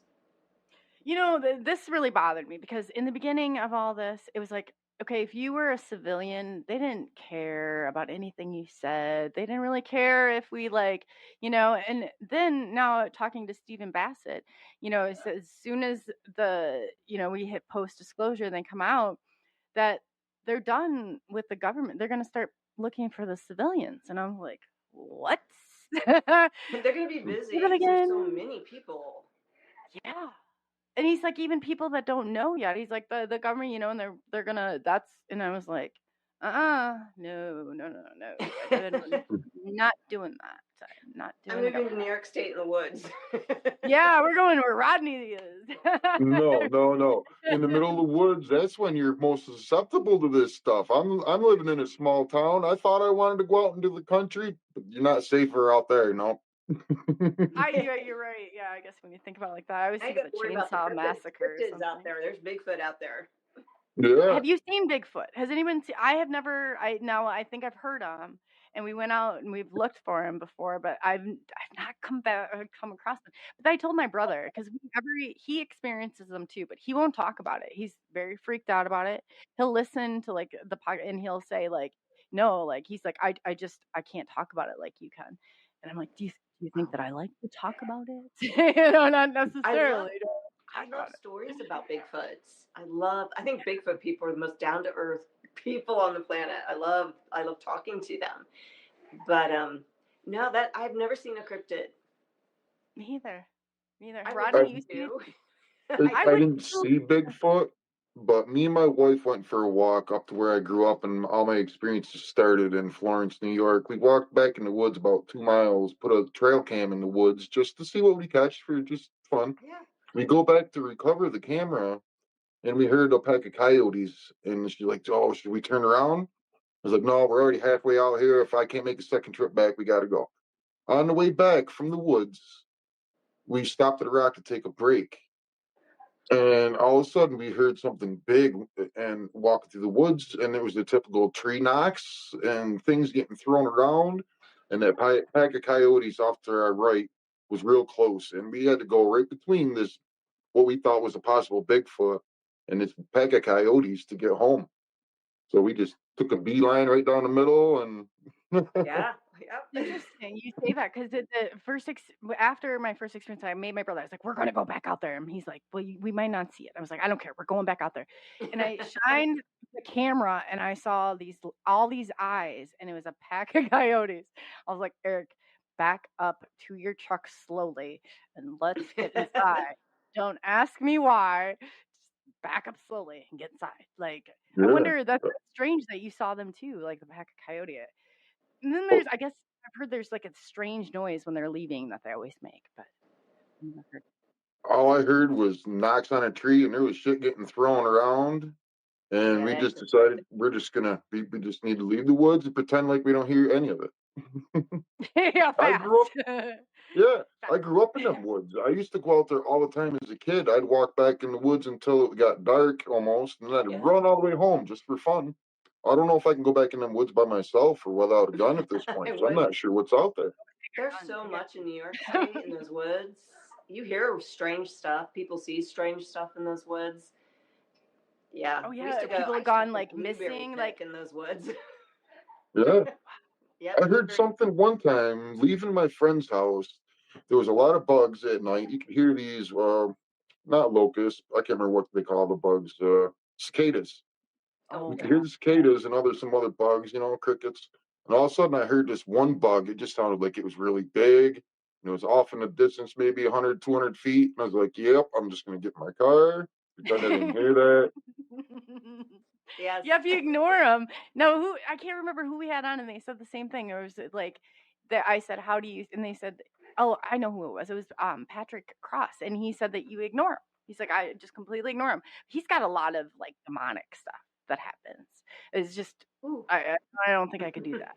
I don't think I could do that. So, do you think, going through all this? I mean, was there a certain period where you felt like it changed your course of life, or maybe like it's pretty profound if you think about it. I remember I was talking to Preston Dennett about it. I was like, "Man, how do you feel about being the UFO guy?" And he didn't like it at first. He did not like it at first. And he's like, but then when you think about it, you're experiencing something so profound that people, not everybody can even wrap their mind around it. And I was like, yeah, no, you're right. Like, and asking you this too, I don't know if you're feeling comfortable talking about it, but I always say that there's trade-offs. It's you get there through trauma. I feel like like I've had a near-death experience. I drove with a dead guy that died while driving the car when I was like 8. We went through a cornfield. I thought we were dead. So that was like a really like moment, for me. I just accepted it. I didn't scream, didn't yell, anything like that. But I thought we were gonna die. And do you feel like there is, because I do feel like it hits those trauma points in people, it does. But two, I feel like you get a gift, it's called a superpower maybe.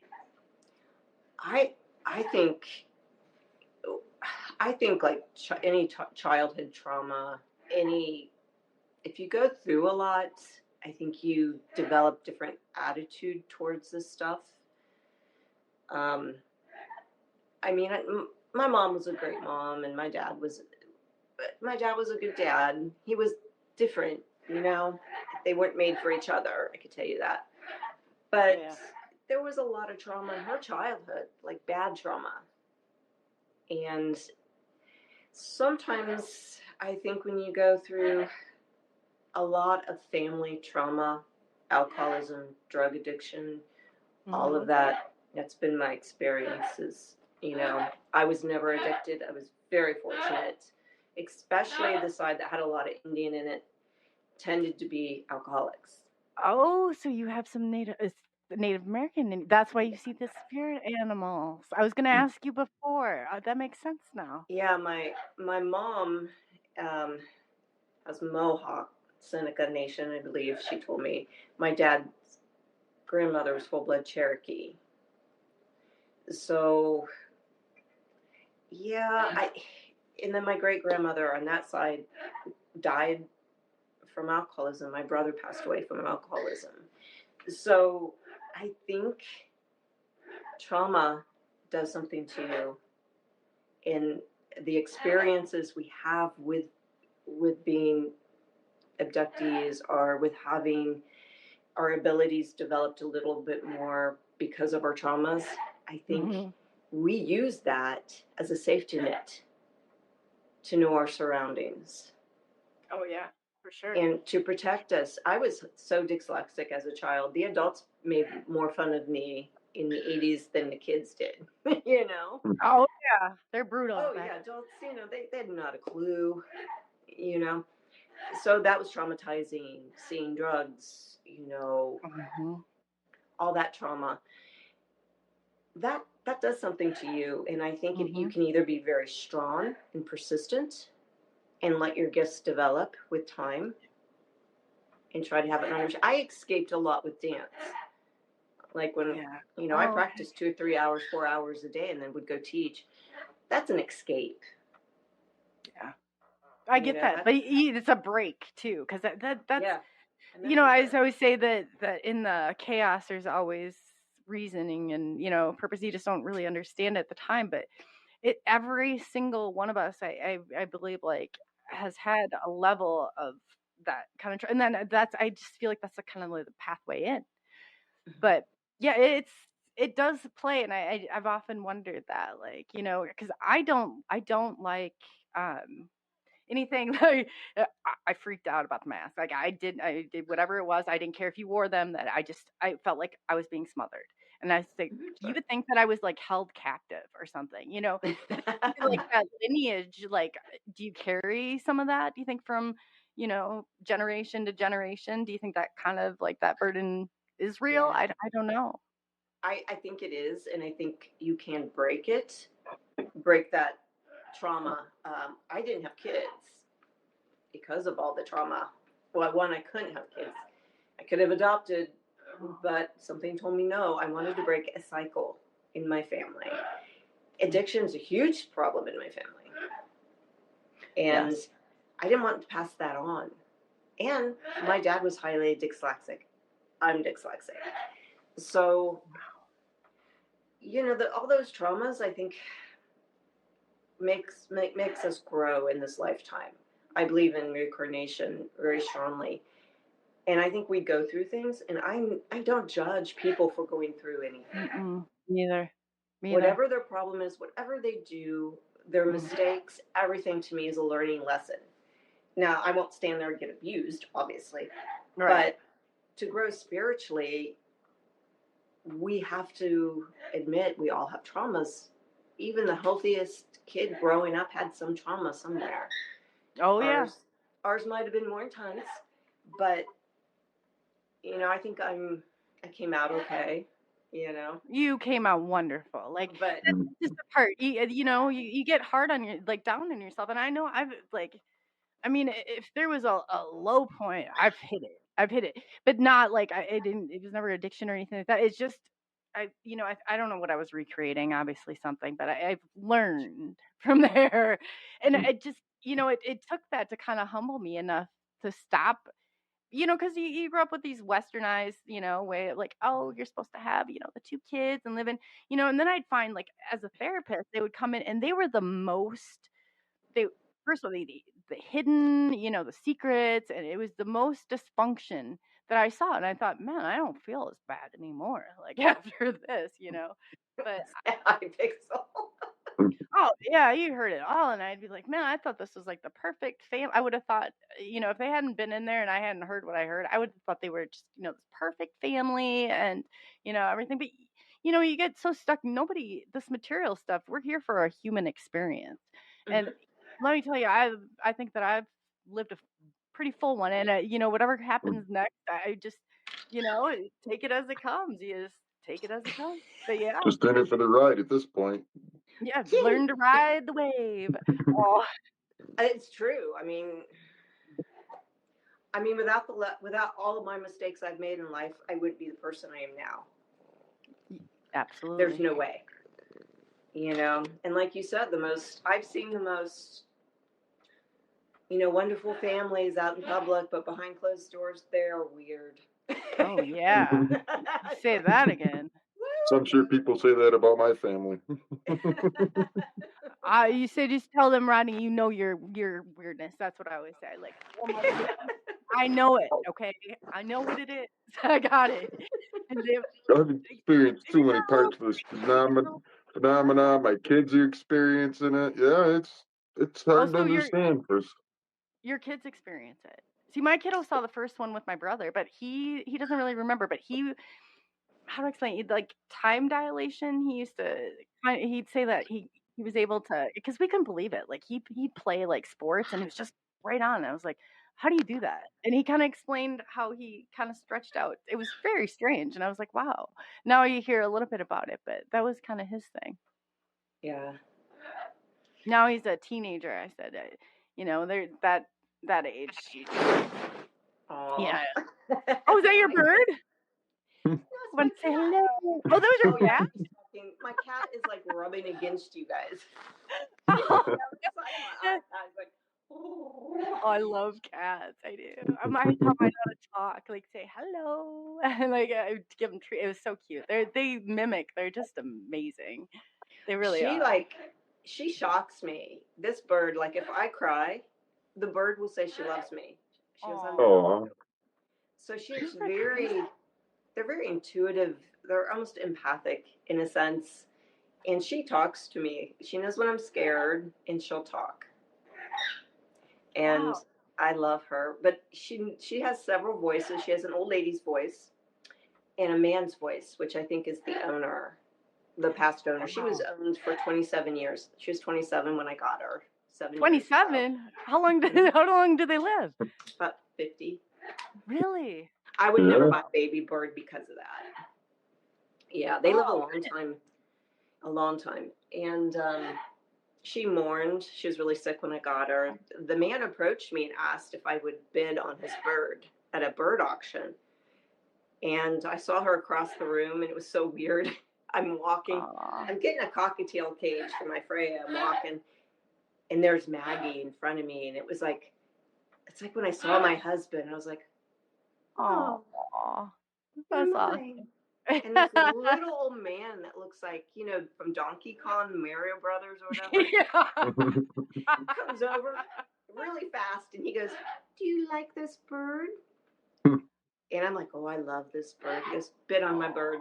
I was like, oh, no. He had 12 birds and his wife was ill. Oh, I was going to say, how do you get rid of one after 27 years? That's a long time. He saw me and we bonded and he knew it. So I had to outbid this gentleman.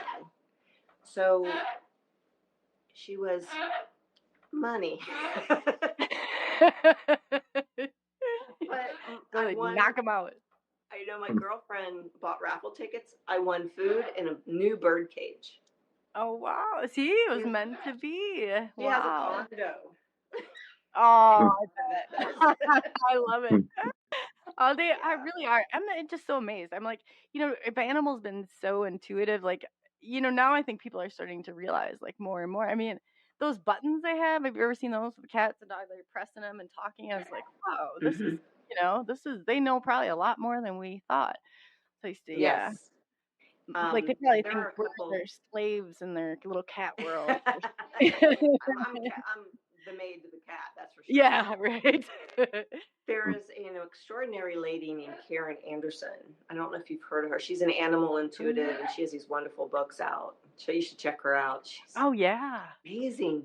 She has an animal rescue. She goes to the shelter and gets animals that nobody wants, that Oh. nobody would adopt, and she lets them live out their life at the ranch. And Oh. I know I have a deep respect for Karen, like a deep, deep respect. Yeah. And Oh, she's I'd love another to hear. Sagittarian, so. Love it. Love it.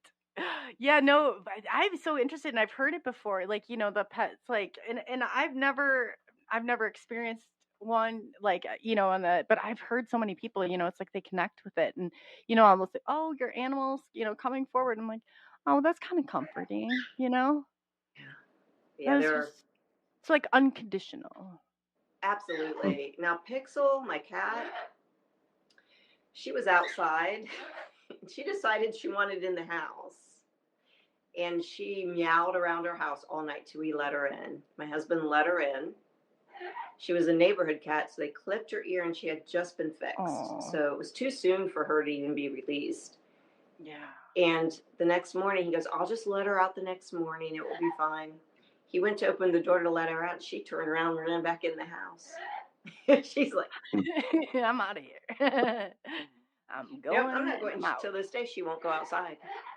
Oh, really? Well, speaking of getting out of here, I do need to get ready to go get my wife from work, and I'll let you ladies have the floor together. But before I go, when Coley said you were going to be speaking with Dee Moonflyer, the first thing that came to mind was like astral projection and astral travel. Is that how the name comes in, Dee Moonflyer? I have a fascination with the moon. Okay. Absolute fascination with the moon. That's amazing. Well, we are coming up on the second hour, but we'd like to invite you back. And Anytime, I'd love to guys. do a collab. Yeah, I mean, gosh, I feel like we're just scratching the surface. But yeah, If she comes back, my wife's got to sit up here with you guys, not me, because she can really relate to the medium stuff, and she's got to come back and listen to this well, rebroadcast. Rodney, why you can bring her on? Bring her on She's anytime. working. She Oh, she's works. working. She I works guess you full got to go time. I'm pick her up. disabled. Yeah, I got all the free time. Well, you know what? We'll have to plan so she can come on because I'm very interested in hearing her story as well. But yeah, You would so love to hear the things she's got. oh, Yes. I've seen her in chat, so it fascinates me. Like, that's awesome. That's Hmm. awesome. So yeah, like I guess we could I mean, we'll close on part one, and hopefully I'll schedule a time and get you back on, and we'd love to do a collab with you too. Maybe we could get the pet medium. That'd be great. I Oh, would love to Karen hear. Good. Anderson. Yes, Oh, Karen. you'd Yeah. love her. She's amazing. Oh, I that's love her. awesome. That's awesome. Well, I want to thank you for coming on and Thank giving you, us your guys. time. Yeah, and please, can you tell everybody where they can find you? Well, I'm on Instagram, Facebook. I'm on Spotify, iHeart, all of the podcasting, iTunes. The show's once a week. Pretty soon it's going to be twice a week. I'm wanting to do other projects now. So You have a I great want to show. do one on crystals, fire Rodney, and maybe 15 mini sections each week on my past experiences. So Oh, that would be great. I would like. I'm fascinated by your show. I started watching it when you had contacted me. I'm like, oh, she's great. She's great. So yes, that's awesome. So it's been such a pleasure meeting you, and I won't take up any more of your time. Yeah. So well, I'll be in touch soon, and you okay. got my number. You can text me anytime. But Big yeah, hug, thank girl. you. Yeah. Bye, So sweetheart. oh, Bye, bye. everybody. Bye, What a Joseph. beautiful soul. Yeah. Oh, how wonderful. I absolutely have just getting to know her is just been such a pleasure. She's such a beautiful person inside and out. So if you have not seen her podcast, you need to check it out because she's absolutely like a wonderful host, a wonderful person. It's so heartwarming and I just love it. I just absolutely love it. So I feel very honored to have gotten to know her and like it's just this is what it's all about connecting with one another. And I say, be good to one another.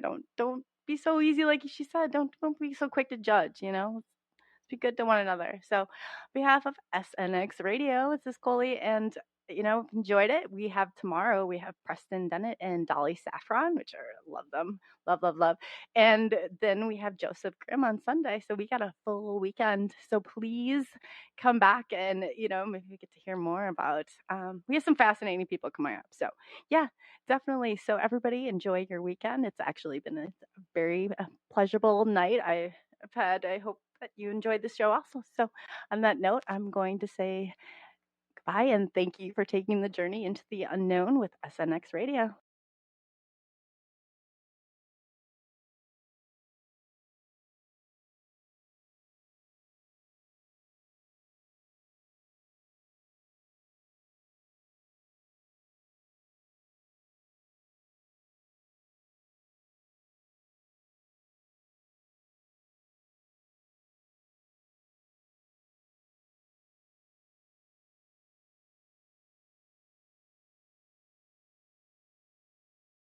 For the light, guided by visions that illuminate the night.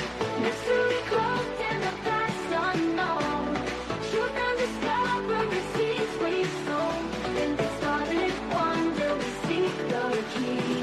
So unlock the secrets of our galaxy.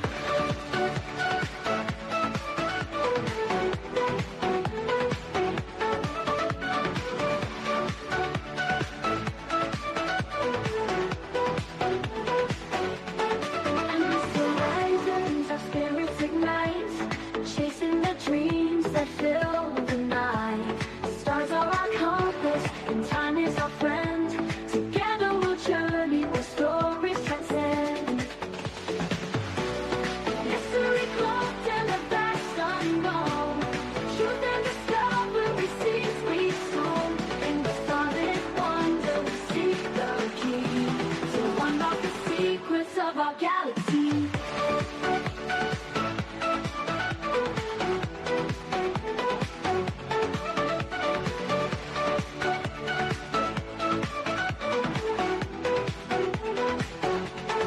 And the horizons our spirits ignite, chasing the dreams that fill the night. Stars are our compass and time is our friend. Together we'll journey where stories transcend. Mystery cloaked in the vast unknown. Truth and discovery seeds we sow. In the starlit wonder we seek the key. To unlock the secrets of our galaxy. Through endless horizons, our spirits ignite. Chasing the dreams that fill the night. Stars are our compass and time is our friend. Together we'll journey where stories transcend. Through endless horizons, our spirits ignite. Chasing the dreams that fill the night. Chasing the dreams that fill the night. A simple night, we learn our name. A simple name, a wonder we seek the key to unlock the secrets of our galaxy. First in love with the cosmos, whisper our name. A symphony of wonder unheard of a celestial night. In the each passing moment, our wisdom grows. In the dance of the universe, the truth flows. In the quiet of the night, we dream and fly. With questions that echo through an endless sky. Bound by the stars, our story unfolds. In the universe, our destinies are told.